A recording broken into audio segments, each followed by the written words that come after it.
I'm Maja Bannerman, and I'm here in Charlottetown, Prince Edward Island, to present a performance called This is Anne, Older and Wiser. And it is about Anne in her later years, Anne Shirley Blythe. I haven't seen anything theatrical that includes Anne in her later years, and if there were, well, it wasn't Anne doing it, and I'm Anne, don't you know that? And come with me, your imagination running free. The past unfolds and the future brings you home to Avonlea. Matthew was a very sympathetic listener, and I knew he was a kindred spirit the moment I saw him.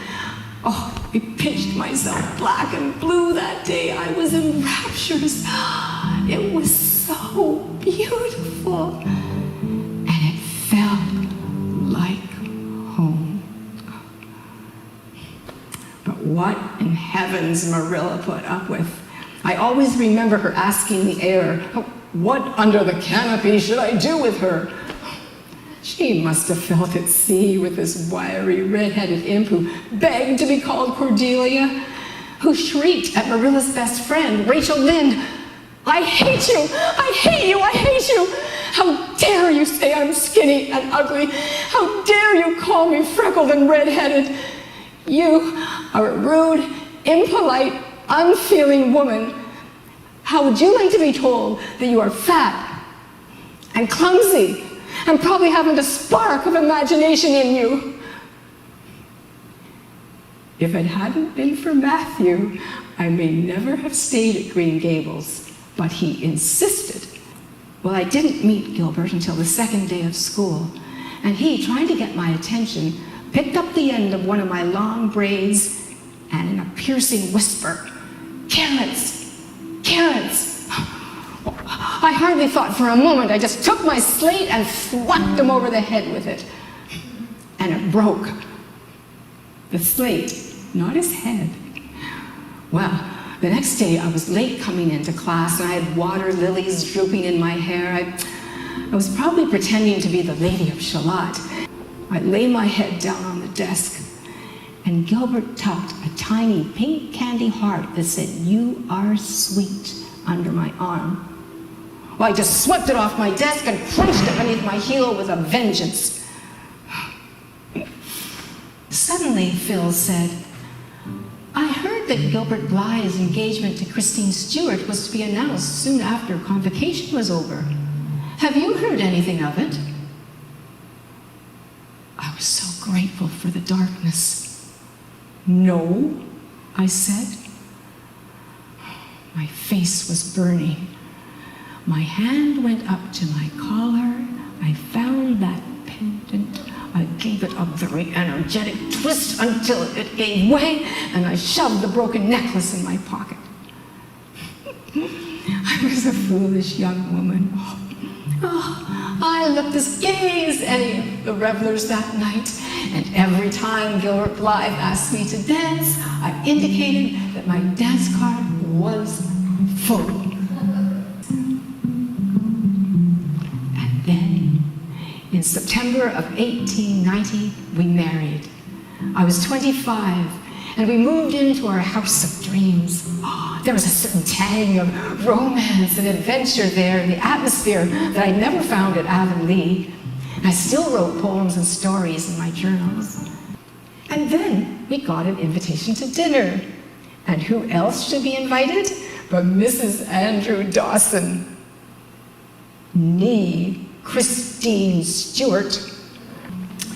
And what an entrance I made at that party. Why is it so easy to laugh years later and not so at the time? I stumbled over a bear's head rug in the hall, staggered through the dining room, across this wilderness of living room furniture, and fell on the Chesterfield, luckily landing right side up. I looked about and thankfully realized that Christine had not made her appearance. I mean, it seemed like I had made a drunken entrance and Gilbert didn't even ask if I was hurt. Oh, but his eyes lit up when Christine stood for an impressive moment in the doorway. No doubt she regarded this as an excellent opportunity to show Gilbert what he had lost. 6 children. 6. But how is it that children continue to grow? And in 1913, little Jem is suddenly 21. And then, when I was 49, I learned again that much can change in a day. And that moment came in August 1914, when England declared war on Germany.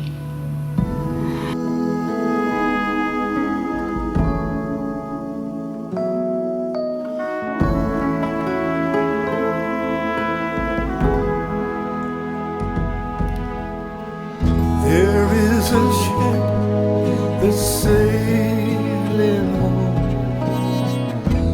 with those lost overseas. They'll rest forever on that hill beneath the weeping willow trees.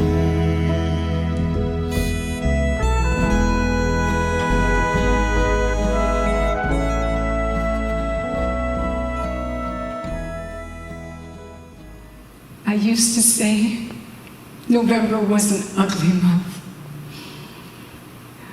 But in 1918, it was the most beautiful month of the year.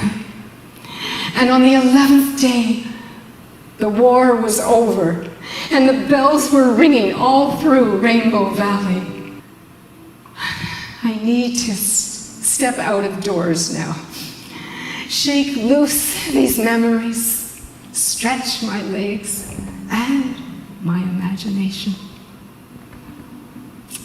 But how I wish that all may be well in your world too. And may God bless you as I have been blessed. Thank you so much for coming to visit today.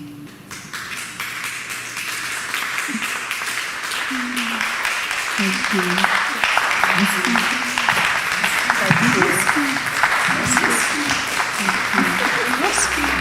Thank you.